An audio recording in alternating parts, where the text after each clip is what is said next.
是一个铁笼子哈，那里面放了我们地政事务所一些公告。那我大概知道是说，因为设计这个，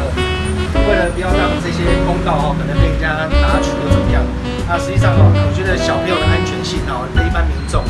那如果万一被反锁的时候，这些小朋友应该怎么办？那这个身为市民代表我认为在这个区域里面还是有些地方是需要改善的那毕竟如果这个门关起来了，如果被人家恶作剧了、反锁了，那对孩子们其实都是一些不好的。那这个部分我会再跟地政事务所这边再反映一下，看要怎么样去做一个改善。